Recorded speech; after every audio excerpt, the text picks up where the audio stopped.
Bien, buenas tardes. Mi nombre es Andrea Carolina Martínez Bautista. Soy estudiante de la Universidad de Sud.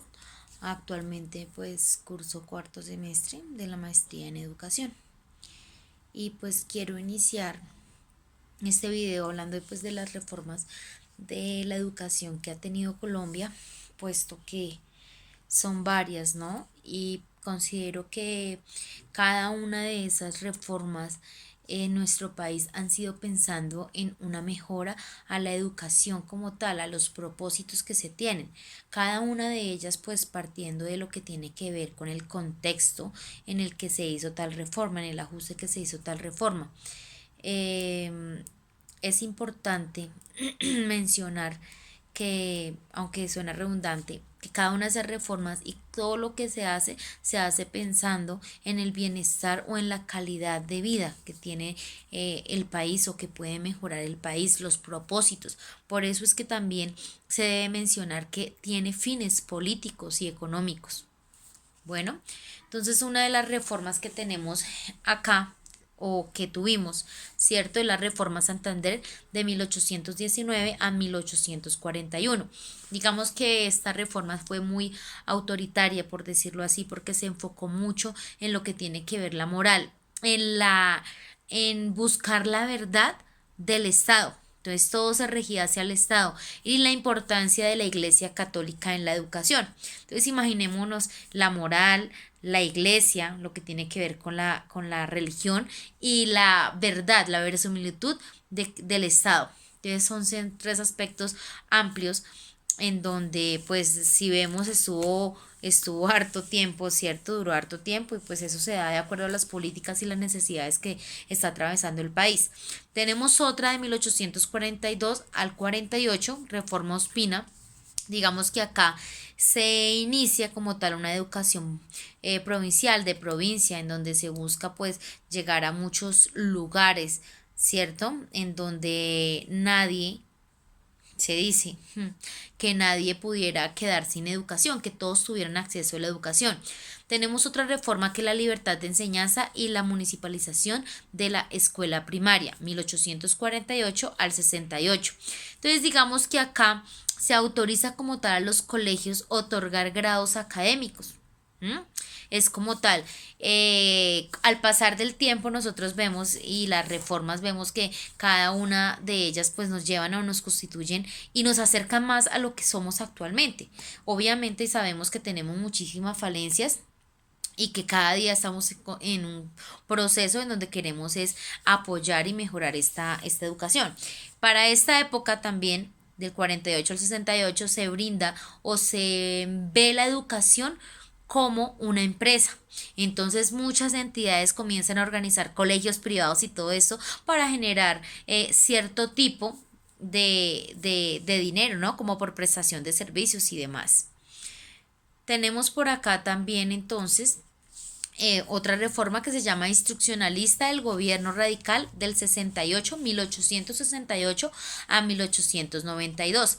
Entonces, acá se vincula como tal y se dice que desde primaria se inicia como tal el proceso de la educación. Estamos hablando de primaria grado primero, para hacerme entender. Entonces estábamos hablando de que en esta época los estudiantes tenían la facilidad o estudiaban como tal desde los 8 9 años a hacer su curso como tal, su primer grado. Y tenemos la Constitución Política de 1991. Ella maneja algunos artículos especiales. Sin embargo, pues hay que aclarar que esta Constitución, la Constitución del 91 es la que actualmente tenemos, pero ha sufrido muchísimas reformas. Estas reformas lo que hacen es brindar y tratar de contextualizar un poco, ¿cierto? Y permitir que los propósitos que tiene esta educación acá en Colombia se hagan con base en el cambio de los estudiantes. No en el cambio, sino en la adaptación, que la educación pueda adaptarse a las necesidades actuales de los estudiantes. Entonces vemos acá en la Constitución Política que la educación era un derecho fundamental de toda persona, que la educación es una responsabilidad del Estado. Ojo con eso, responsabilidad del Estado. Sin embargo, vemos nosotros que muchos estudiantes no pueden acceder como tal a la educación. Por ejemplo, para no irnos muy lejos, acá en Bogotá, ¿qué pasa acá en Bogotá? Se supone que en los colegios públicos, sector público del Estado, los colegios, las escuelas, acá llamamos colegios, son gratis para los estudiantes, pero ellos y les dan un servicio de alimentación que ha tenido ciertas dificultades, sí, que les dan un servicio de transporte, pero entonces les están negando el transporte a muchos de esos estudiantes para que se acondicionen o adquieran cupos en los colegios más cercanos a sus casas, pero no hay cupos. Entonces los estudiantes o tienen que pagar transporte o los papás tienen que salir 5 de la mañana para estar en un colegio a las 6:30 poder iniciar clases y no alcanzan. Entonces, ¿qué hacen los papás? Deciden sacarlos del colegio, dejarlos sin estudiar un tiempo, lo que quede del año, o mirar un colegio privado. Que el colegio privado por lo general están 1 o 2 años y desertan porque no hay dinero, porque sí, en sí se justifican es por eso, porque no hay dinero. Entonces es algo complicado en realidad. La otra parte es que esta constitución política habla de la normatividad, de la normatividad, de la administración, del financiamiento mismo de la escuela. Entonces digamos que es la reforma o la constitución más completa que nosotros tenemos y teniendo en cuenta que ha sufrido varios cambios. Se dice también que en esa constitución política que la educación se establece en 3 niveles. Entonces lo vemos, vamos a trabajar lo que es primaria, secundaria y educación superior. Ojo, eso es lo que se plantea en este momento. Sin embargo, por ejemplo, una de las reformas, y más o menos está, yo creo que hace 3 años, una de las reformas es que ahora tenemos algo que se llama educación, bueno, primera infancia. La primera infancia entonces radica en que tenemos algo que se llama prejardín, que es desde los 3 años, jardín 4 años, transición o preescolar 5 años y grado primero 6 años. ¿Sí? Entonces digamos que el sistema no lo recibe sino es a cierta edad y en ciertos meses. Y es bueno porque digamos que tienen una legalización o tienen claro qué estudiantes y cuántos estudiantes y de qué edad son los estudiantes que están, que estamos o que tenemos en nuestras aulas de clase. Pero pues sin embargo, pues todo tiene sus dificultades, sus falencias. Hay niños que se cansan muy rápido, llegan a un sexto, o sea, un primero de bachillerato y están supremamente cansados porque siempre han estado estudiando. Entonces, como todo, la educación en Colombia. Tengo acá en las diapositivas, pues ya lo había mencionado, ¿cierto? Que todas las reformas que ha tenido nuestro país, ¿cierto? Pues muchas de ellas se han tomado de acuerdos internacionales de la EPT, ¿cierto? Y todo eso se hace con el fin de mejorar nuestra educación. Es claro, lo que pasa, y hay que tener claro, es que el contexto, la cultura, la identidad, la historia, todo es diferente. Por tal razón, entonces, muchas cosas, muchas estrategias de las que se traen de afuera, del exterior, no se pueden adaptar, a pesar de que tratan de acondicionarse a las necesidades que tenemos, no lo pueden hacer porque no partimos de lo que nosotros tenemos, sino decimos algo como, por ejemplo, claro, si en tal país funciona esta estrategia y tiene tan buenos resultados académicamente, ¿por qué nosotros no podemos acondicionar lo mismo? Y ese es el error que cometemos, traer, y si nosotros nos damos cuenta, es un error en el que llevamos toda una vida realizando esa actividad. Traer de afuera, tratar de acomodar acá, pero no, y tratamos de acomodar y trabajar sobre eso que acomodamos, pero en sí no nos damos cuenta que sería muy bueno partir de las necesidades que como tal tienen los estudiantes y la realidad que en sí viven. Bueno, otro aspecto que tengo acá es que, bueno, que todas las reformas que se modifican o que se actualizan o que sí, que se actualizan, que se remodifican, es con la idea de fortalecer las competencias que tienen los estudiantes. Esto a su vez entonces nos permite a nosotros como docentes reevaluarnos en el proceso.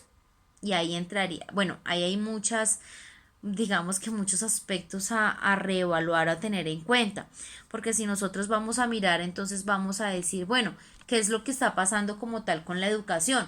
¿Por qué los estudiantes no rinden en los, por ejemplo, eh, en los colegios privados? ¿Cuál es la diferencia entre los colegios privados y los colegios oficiales? Si vamos a ver, y en sí son los mismos docentes los que están laborando, porque muchos de nosotros acá debemos trabajar las dos jornadas, ¿sí? Para generar ingresos, bueno, en fin. Entonces, esa es la cuestión. ¿Qué es lo que está pasando? ¿Por qué no rinde la educación? Entonces vamos a mirar, ¿será que los docentes están cansados? ¿Será que los docentes de los colegios públicos, que ya tienen una estabilidad económica, por decirlo así, o también económica, un trabajo ya asignado, digamos que suena horrible, pero tienen pereza, tienen aversión, entonces cuando trabajan en un colegio privado que les exigen muchos aspectos, entonces ahí sí cumplen. Otra cosa, ¿qué es lo que pasa con los estudiantes? Porque los estudiantes no van al colegio a pasarla bien. O ese será el problema, que nosotros como docentes no generamos espacios en donde los estudiantes tengan un ambiente tranquilo, un ambiente donde ellos puedan ser como tal, ser ellos en sí. Entonces es cuando nosotros vemos que tenemos tantas dificultades en los estudiantes que tienen doble personalidad, por ejemplo. ¿Mm? Bueno, son muchos aspectos. Eh, digamos que en cuanto a la cobertura, problemas que nosotros tenemos en cuanto a la educación es en la cobertura. La cobertura, ¿por qué?